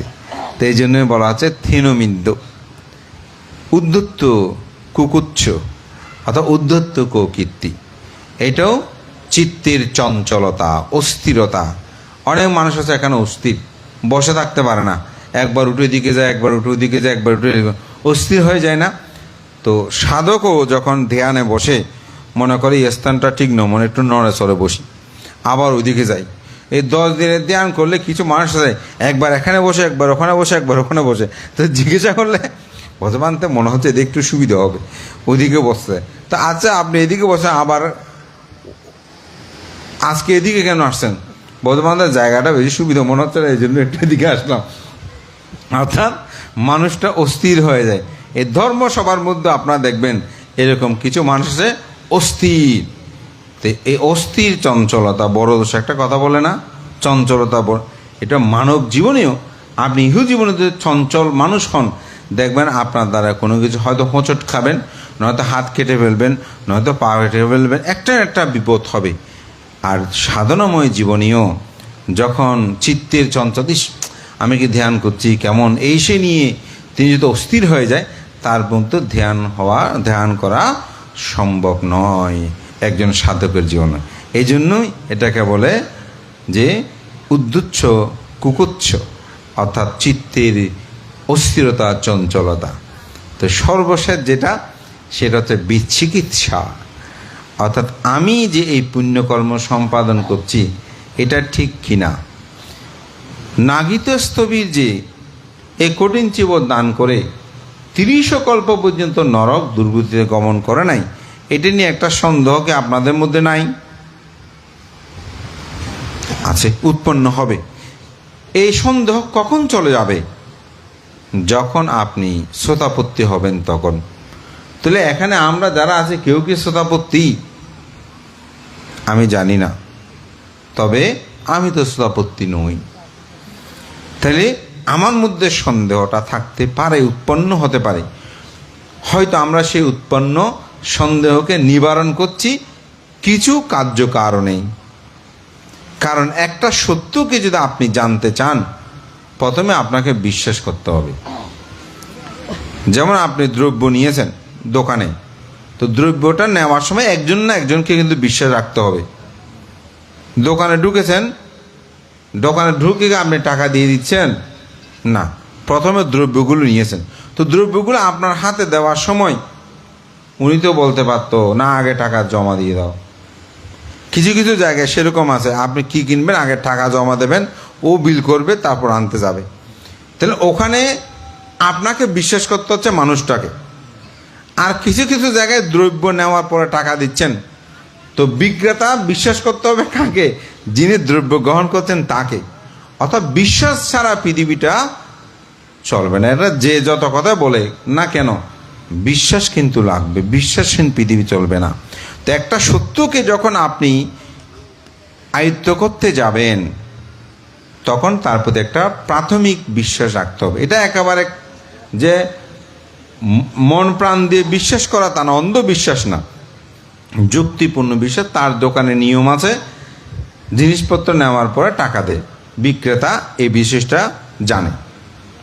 আবার কিছু দোকান আছে বিল দেওয়ার পরে, টাকা দেওয়ার পরে এটা কাগজ দেবে, কাগজটা জমা দিলে আপনি জিনিসপত্র পাবেন। তাহলে এইরকমভাবে বিশ্বাস। এজন্য বিচিকিৎসা যদি সন্দেহ থাকে, আপনি কোনো জায়গায় জিনিসপত্র কিনতে পারবেন, পৃথিবীতে চলবেন? চলবে না। বিশ্বাস আপনাকে রাখতে হবে যুক্তিপূর্ণভাবে। তো বুদ্ধ ধর্মে দুই ধরনের বিশ্বাস আছে। একটা হচ্ছে অন্ধ ভক্তি, যে একটা মানুষকে দেখেছি, সালাম দিয়েছি, উনি যখন চলে গেছে বলতেছি লোকটা সুবিধার না, সালাম কেন দিয়েছেন? বলছেন না দিলে আবার ক্ষতি করতে পারে, সেজন্য না দিলে ক্ষতি করতে পারে, সেজন্য আপনি সালাম দিয়েছেন, নমস্কার দিয়েছেন, কিন্তু মন প্রাণ থেকে দেন। এটা হচ্ছে ভক্তি, অর্থাৎ ভক্তি দেখালেন। যে আরেকজনে কি করেছে, আপনাকে এসে 100টা টাকা দিল, বলে যে একটু জমা রাখতে দিয়েছি, তোমাকে খুব বিশ্বাস করি, তো আমি একটু বিপদ হয়েছে, আপদ বিপদ, তো সেজন্য তো এসে তিনি আরেকদিন ওই 100 টাকা নিয়ে গেলেন। আরেকবার এসেছে 10,000 টাকা দিয়ে গেছে, 2 মাস পর্যন্ত কোনো খবর রাখে নাই, বলতে তোমাকে খুব বিশ্বাস করি, 10,000 টাকা উনি বিভিন্ন কারণে বিভিন্ন উপকার লাভ করে। আরেকদিন বলতেছে আমি তো আপনাকে 5,000 টাকা দিয়েছি, হ্যাঁ, বলতে আমার একটু বিপদে পড়ছে, আপনার থেকে আরও 15,000 টাকা দিয়ে 20,000 টাকা করে দেন, আমি একটা কাজে লাগাবো, মানে অমুক, আপনাকে এসে দিই। তো উনি বলতেছে লোকটা ভালো, আমাকে জমা দেয়। তো এরকম করে 20,000 টাকা সহ নিয়ে পালিয়ে গেছে, আর দেখা সাক্ষাৎ নাই। এটাও কি বিশ্বাস? এগুলো হচ্ছে ভক্তি। বুদ্ধ এটাকে প্রকৃত বিশ্বাস হচ্ছে কি? বিশ্বাস তো আপনি প্রাণী হত্যা যখন করবেন না, চুরি করবেন না, ব্যভিচারী করবেন না, চতুরার্য সত্যটাকে আপনি অন্তরে ধারণ করে প্রতিপালন করবেন। কায়ে কায়ানুদস্যি, চিত্তে চিত্তানু, ধর্মে ধর্ম, বেদর্মে দোষে, স্মৃতি সাধনায় নিজেকে প্রতিনিয়ত নিমগ্ন রাখবেন। এটাই হচ্ছে প্রকৃত বিশ্বাস। অর্থাৎ দুঃখ আছে, দুঃখের কারণ আছে, দুঃখ নিরোধ আছে, দুঃখ নিরোধের উপায় আছে, এবং আর্যাষ্টাঙ্গিক মার্গপথে আপনার যে জীবন, এটাই হচ্ছে প্রকৃত সত্যটাকে জানা। সেই বিশ্বাস আপনার অন্তর জগতের মধ্যে যদি বিদ্যমান থাকে, এটাকে বুদ্ধ ধর্ম দর্শনে বলে প্রকৃত বিশ্বাস। তো এই বিশ্বাসটা আপনার মধ্যে আছে কিনা পরীক্ষা করে দেখেছেন? দুঃখ না, দুঃখ কি? জন্ম দুঃখ আছে, জরার দুঃখ আছে, ব্যাধির দুঃখ আছে, মরণ দুঃখ আছে, অপ্রিয় সংযোগ, প্রিয় বিয়োগ, স্থিত বস্তু অলাভজন বা পঞ্চ উপাদান স্কন্ধ দুঃখ, এই দুঃখগুলো আছে না? এগুলো দেখার জন্য কি ত্রিপিটক শাস্ত্র লাগবে? না। শুধু আমার দুঃখগুলোকে বিভাজন করতে, এটা আমরা পড়েছি, জেনেছি যে, কিন্তু এই দুঃখগুলো সবার মধ্যে আছে।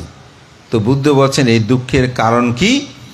এই দুঃখের কারণ হচ্ছে তৃষ্ণা, আকাঙ্ক্ষা, ডিজায়ার, ছন্দ। এই দুঃখ, এই আকাঙ্ক্ষাগুলো আমাদেরকে কি দেয়?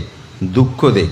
আমি একটু বর্ণনায় বলেছিলাম না, কামচ্ছন্দে, যার যত আকাঙ্ক্ষা, যার যত তৃষ্ণা, সে মানুষ তত বেশি দুঃখী। তাহলে এই দুঃখ তৃষ্ণা ক্ষয় হলে কি হবে? দুঃখ নিরুদ্ধ হবে। আমার তৃষ্ণা নাই, দুঃখ নাই।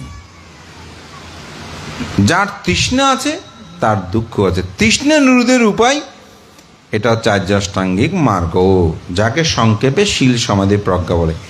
এটার প্রতি যার বিশ্বাস, এটাকে বলা হয় প্রকৃত বিশ্বাস। এখানে স্বর্গ নরকের কোনো বর্ণনা আছে?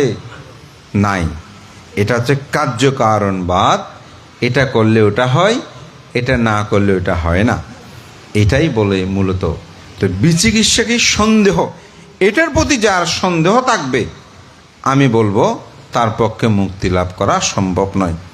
আমি যে এতক্ষণ ধ্যান করেছি, ধ্যান কি হয়েছে কা হয় নাই ভাবেন, তাহলে আপনার পক্ষে মুক্তি লাভ করা সম্ভব হবে না। আমি যে স্মৃতি সহকারে যাহা করেছি এটাকে সঠিকভাবে গ্রহণ করে চলতে হবে। আজকে যে কঠিন চিব দানকর্ম সম্পাদন করেছেন, এটার মধ্যে সন্দেহ থাকলে হবে? তো সন্দেহ করে যদি আপনি কোনো কিছু দেন, সন্দেহ করে খেলেও পেটে কিন্তু সমস্যা হয়, দেখেছেন?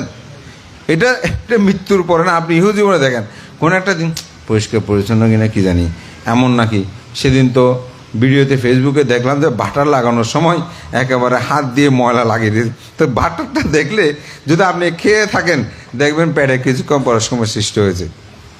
অর্থাৎ সন্দেহটা এমন, এটা খুব ক্ষতিকারক। আমার বাবার একটা গল্প, মানে সন্দেহটা আমার এখনো মনে পড়ে। তো সেটা হচ্ছে, এক ব্যক্তি টয়লেটে, তখনকার এরকম তো টয়লেট ছিল না, আপনার টয়লেটগুলো ছিল আপনার একটু উঁচু জায়গায় করে করতো, বাঁশ দিয়ে। মলমূত্র পড়লে কিন্তু সেগুলো দেখা যেত, সব জায়গায় ছেড়ে বেড়ে একেবারে পড়তো। তো একজনে কি করেছে, সে 10-15 বছরের ছেলে, সেই টয়লেট করতে এসেছে। এখন টয়লেট করা হঠাৎ একটা সাপ, তার যখন উপর থেকে পানি পড়েছে, সাপটা উপর দিয়ে লাফ দিয়েছে। সে দ্রুত উঠে গেছে, যেহেতু সাপটা পানি পড়ার সাথে সাথে টয়লেট থেকে উপরে লাফ দিয়েছে। এখন সে মনে করছে পেটের মধ্যেই সে সাপটা ঢুকে গেছে। এখন সে ডাক্তারের কাছে যায়, সে ডাক্তারের কাছে নিয়ে যায়।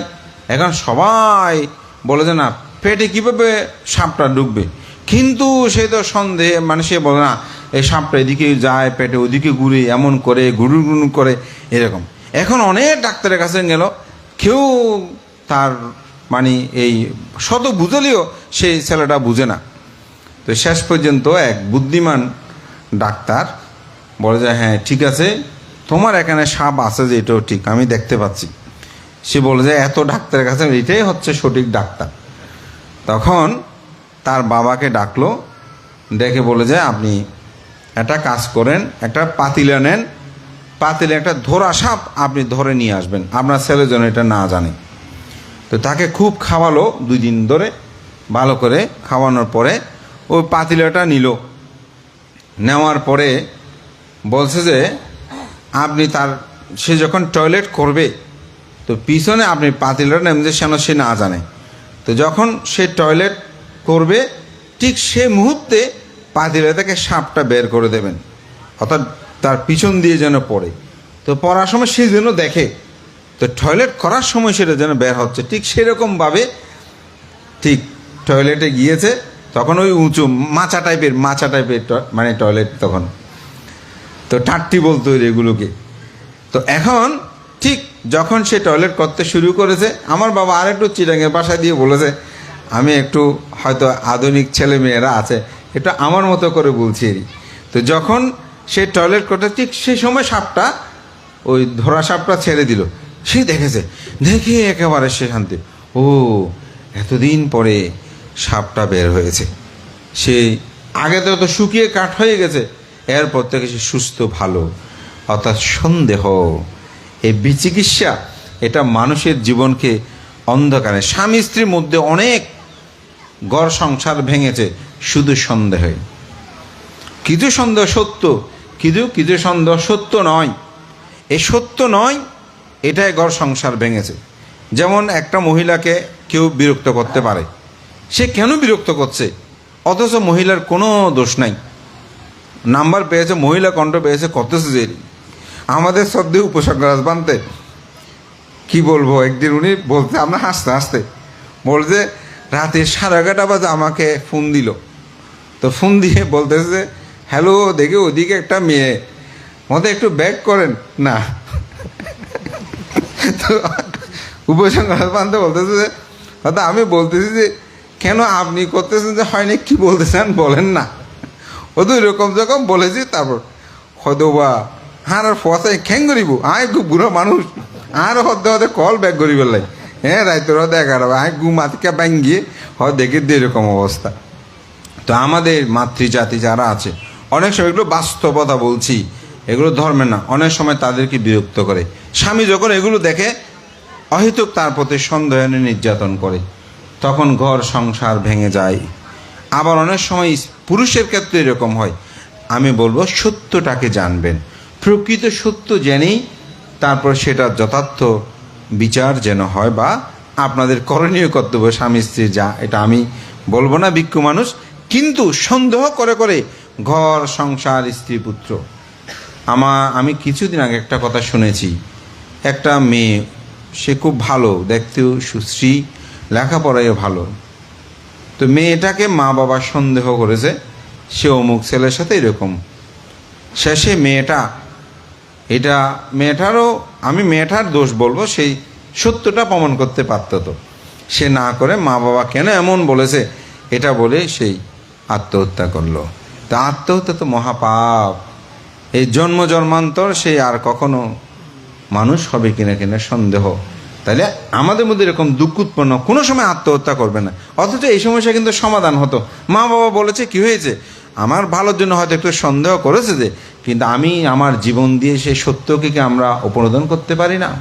আমাদের এখানে যত ভিক্ষু সংঘ আছে বলেন, এই বুড়ো বৃদ্ধ যারা হয়েছেন, এ সবার পিছনে সমালোচনা আছে।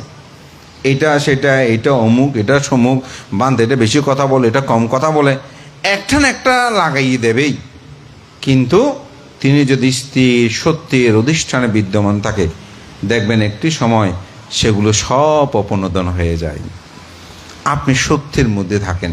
তো বিচিকিৎসা এমন একটা ক্ষতিকারক, এটা মানুষের জীবনে মহা ক্ষতি করে। এই জন্য সাধনাময় জীবনে এই পঞ্চ নিবারণের মধ্যে এই পাঁচটি হচ্ছে আসলে চিত্ত বিপত্তির মূল কারণ। সেজন্য যে কোনো পুণ্যকর্ম করতে চিত্ত যেন বিপত্তি না হয়। দৃষ্টি বিপত্তি, ঈশ্বর গড খাওয়ায় পড়ায় চলায়, অনেক সময় নিজের কর্মফলকে বিশ্বাস না করে বানতে আমার ভাগ্য খারাপ, আমার মুখ খারাপ, আমি এটা করি। আপনি কষ্ট করেন না, পরিশ্রম করেন না, এখানে ভাগ্য দিয়ে আপনার কী হবে? বুদ্ধ দিয়ে লেখাপড়া না করে বুদ্ধকে সারাদিন বন্দনা করলে হবে?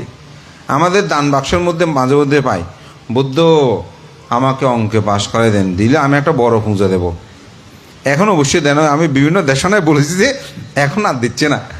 তো দান বাক্সের মধ্যে ওখানে সিরকুট লিখে দিচ্ছে। আপনি লেখাপড়া না করলে বুদ্ধ আপনাকে এগুলো দেবে?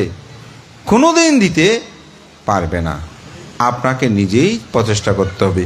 বুদ্ধের প্রিয় শিষ্য সে আনন্দস্তবীরের মতো, সে মহাপুণ্য পুরুষ, তিনি বুদ্ধের 25টি বছর সেবা করেছেন। কিন্তু পরিবারের সময় বুদ্ধ বলেছেন, আনন্দ তুমি তো এখনও শতাপত্তি, তুমি অরহটটা নিয়ে নাও। দিতে পেরেছে? পারে নাই। বুদ্ধ কি বললেন, তুম হি কি চাং আতাপ্পাং আক্ষা তারা তথাগাতা পাঠিপন্ন পামুকান্তি যাইনু মারা বন্ধানাং। আনন্দ তোমাকেই সব কিছু করতে হবে, তথাগত শুধুমাত্র পথপ্রদর্শক, তাই নিজেকেই করতে হবে। তাই দৃষ্টি বিশুদ্ধি, আমি যে কর্ম করছি সে কর্মফল আমাকে ভোগ করতে হবে।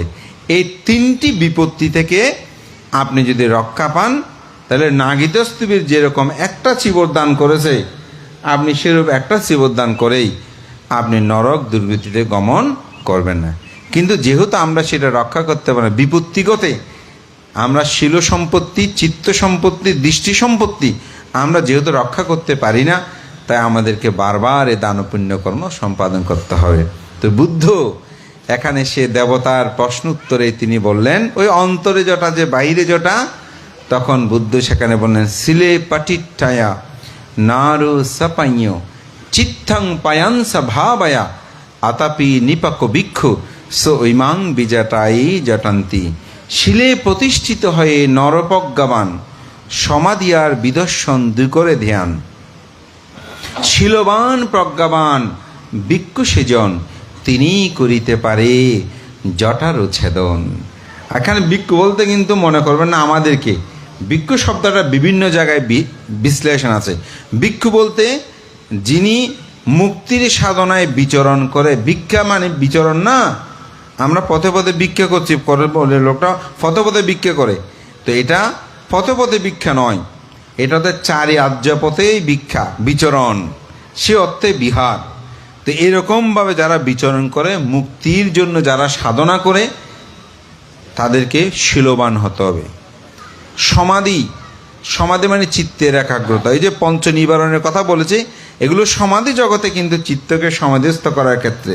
তো এই জন্য বলে শিলে প্রতিষ্ঠিত হয়ে, নর মানে মানুষ, প্রজ্ঞাবান মানে জ্ঞানবান, নর প্রজ্ঞাবান, সমাধি আর বিদর্শন দু করে ধ্যান। বিদর্শন মানে সেটাকে সঠিকভাবে দেখা, ওই বিচিকিৎসাটাকে কিভাবে আপনি নিবারিত করবেন বলেছি না, সেটাকে সঠিক সত্যভাবে দেখা, চতুরার্য সত্য দিয়ে দেখা, সে অর্থেই বিদর্শন জ্ঞান। তো সমাধি আর বিদর্শন দুই করে ধ্যান। শীলবান প্রজ্ঞাবান ভিক্ষু সেজন, তিনি করিতে পারে জটারচ্ছেদন, অর্থাৎ তিনি জটাচ্ছেদন। এটা নিয়ে বিখ্যাত বিশুদ্ধি মার্গ গ্রন্থটি রচনা করেছেন সেই অশ্বঘোষ, বুদ্ধঘোষ। তো বুদ্ধঘোষ এটা নিয়ে চমৎকার একটা কাহিনী আছে, সেটা সংক্ষেপে বলে আমার দেশনা শেষ করছি। তিনি শ্রীলঙ্কায় গেলেন, গিয়ে ত্রিপিটক অট্টকথা রচনা করবেন, ত্রিপিটকগুলো পালিতে করবেন, সকল সংস্কৃতি হয়ে গিয়েছিল, এটা অন্য ইতিহাস আছে। তখন বলছে, তুমি কোথায় থেকে? বলো, আমি বুদ্ধ দেশ থেকে এসেছি, অর্থাৎ ভারতবর্ষ থেকে শ্রীলঙ্কা গিয়েছেন। তো বলছে, ও তো তোমার পাণ্ডিত্য তো দেখতে হবে। তখন এই 4টি লাইন দিয়েছিল, সিলে পাটিটায়ানারো সাপাইয় চিত্তাং পাদর, এটার বেগকে বিশ্লেষণ করে আনেন। তো তিনি গিয়ে লিখতে লিখতে এত বড় একটা বই, বিশুদ্ধি মার্গ বই রচনা করলেন। করে তিনি সঙ্গ সমাজে যাবেন। তো লেখা শেষ হয়ে টেবিলে রেখে তিনি প্রাতকর্ম অর্থাৎ স্নান বা মুখ হাত এগুলো ধুতে গিয়েছেন। ফিরে এসে দেখতেছে রুমের তো দরজা বন্ধ, বইটা নাই। কিরে, আমার এই বইটা কোথায় গেল? তো তখন আর এরকম তো প্রিন্টার মুছে হাতে লিখতে হবে। তারপর তিনি আবার লিখতে শুরু করেন, কারণ আর নয়তো তো সঙ্গ সমাজ তাকে আর অট্টকথা রচনা করতে দেবে না, পালি ভাষান্তর করতে দেবে না। আবার লিখতে শুরু করলো, সেটা লিখে বিছানায় রাখলো। লিখে কোনো একটা কাজে বা সঙ্গকে বলতে যাবে যে আমার লেখা শেষ হয়েছে, এসে বইটা আবার খুঁজে পাচ্ছে না। তৃতীয় আর একটা লিখেছে, সেটা বগলে নিয়ে রাখলো। টয়লেটে গেলেও সেখানে, ঘুরতে গেলেও সেখানে, যাতে এটা মানে আর হারিয়ে না যায়। তখন সঙ্গকে বলল, আমার এটা নিয়ে বিশ্লেষণ করা শেষ হয়েছে। সঙ্গ সমাজ সেখানে বসেছেন। তিনি বইটা নিয়ে সঙ্গস্থবীর যিনি প্রধান, ওনাকে যখনই এভাবে গতিয়ে দিচ্ছে, বাকি 2টা বই সহ 3টা বই সেখানে স্থাপিত হলো। চিন্তা করে দেখেন, 3 জনে 3টা বই নিল, 3টা বইয়ের শব্দ, দাড়ি, কমা, পৃষ্ঠা কোনো ব্যতিক্রম না, অথচ হাতে লেখা। তখন বলছে, আপনিই পারবেন। তো সাঙ্গ সমাজে সেখানে কথিত আছে, তিনি অনাগতে আর্যমিত্র বুদ্ধ হবেন। কে? এই বুদ্ধ ঘোষ। তো সেই কারণে এই গাথাটা গুরুত্বপূর্ণ, এবং শীল নিয়ে যত বিশ্লেষণ আছে এই বিশুদ্ধি মার্গ গ্রন্থে আপনি সেখানে পরিপূর্ণতা পাবেন। শ্রদ্ধেয় সভাপতি, মহান সঙ্গের প্রতি আমার বন্দনা। আমি এই কামনা করব, আপনাদের অন্তর্জগতে যে পঞ্চ নিবারণ উৎপন্ন হয় এগুলোকে জানবেন, এগুলোকে উপলব্ধি করবেন, এবং সকাল সন্ধ্যা 2 বেলা ছেলে মেয়েদের একটু বন্দনা করাবেন, একতা ঐক্যতা রাখবেন। আপনজনদের মধ্যে দ্বন্দ্ব সংঘাত হলে জায়গা সম্পদগুলো বিক্রি করবেন না। অনেক সময় আমাদের সমাজে দেখি যে অমুক আমার সাথে ঠিক আছে, আমিও অমুককে এটা বিক্রি করতে কী করে দেখি, আমি সেখানে পুকুর বসাবো, এরকম বিদ্বেষাপন্ন করবেন না। এই জীবন অতি সামান্য, ছোট আমাদের একটা জীবন। এই জীবনটার অর্থবিত্ত এগুলো কেউ আমরা নিতে পারবো না, এটা বুঝি। বুঝার পরেও ওই যে নিবারণ ঢাকনা, আমাদেরকে এমনভাবে ঢাকনা আবৃত করে রেখেছে, আমরা সেগুলো থেকে মুক্ত হতে পারছি না। তো হবার জন্য আমাদেরকে চেষ্টা করতে হবে। এই প্রত্যয় ব্যর্থ করে আজকে উত্তর বড়বিলা বুদ্ধ যুব উন্নয়ন কল্যাণ সংসদের এবং এই বিহারের দায়ী দেখতে সকলের প্রতি কৃতজ্ঞতা জানাই। আমাকে আপনারা এত আহ্বান করেছেন। আগামী পরশুদিন আসলে আমার প্রত্যঙ্গা একটা বিহার আছে, ওখানে কঠিন চিবুর দান, তো বিভিন্ন কার্যক্রম ম্যাগাজিনে কাজ চলছে। আমি এখানে এসেও ওদের সাথে আমার সাথে যোগাযোগ করতে কিছু কাজকর্ম করছি। আসলে প্রবারণার থেকে শুরু করে আজ অবধি একদিনও বিহারে মানে থাকা সম্ভব হয়নি বলা যায়। পাখির মতো ওনার সময় গিয়েছি, রাত্রে আবার ভোর হতে হতে বের হয়েছি। এভাবে চলমান এখনো চলছে। তো যেহেতু পরশুদিন অনুষ্ঠান, আজকে বিহারে যেতে হবে, আগামীকাল আবার বাঁশখালীতেও ফাং। এই ধরনের প্রত্যেক দিন দূরতে উঠতে নিজেই অনেকটা ক্লান্ত হয়ে পড়েছি। তো আজকে অনেক কষ্ট হলে উপস্থিত হতে পেরে খুব ভালো লাগছে যে আমাদের রুখিয়ার অত্যন্ত একটা প্রত্যন্ত জায়গায় আমার আসার সৌভাগ্য হলো। সাধারণত আমি এটা ছোট গ্রাম, ওটা বড় গ্রাম, মানুষ কম, এগুলো নিয়ে আমি তেমন ভাবি না। আমি যে ফাংটা গ্রহণ করতে চেষ্টা করি এটা রক্ষা করতে। তো আজকে যে রক্ষা করতে পারলাম, তাতে আমি পুণ্যের কাছে কৃতজ্ঞতা জানি। আপনাদের সকলে উত্তর শ্রীবৃদ্ধি কামনা করে এখানের সংঘ প্রধান সহ অর্থ অঞ্চলের সকল ভিক্ষু সংঘকে শুভ প্রবারণা মৈত্রীময় শুভেচ্ছা। আপনাদেরকেও শুভেচ্ছা জানিয়ে আমাকে দীর্ঘক্ষণ ধর্মদেশনা করার সুযোগ দেওয়ার জন্য সংঘের প্রতি আমার বন্দনার্ঘ্য নিবেদন করে আপনাদের উত্তর শ্রীবৃদ্ধি কামনা করে আপনাদের ছেলে মেয়েদেরকে সকাল সন্ধ্যা দুবেলা বন্দনা, ধর্মীয় শিক্ষায় তাদেরকে উদ্বুদ্ধ করবেন। এই পর্ত ব্যর্থ করে আমার নাতি দীর্ঘ ধর্মকথা এখানেই শেষ করছি। জগতের সকল প্রাণী সুখী হোক।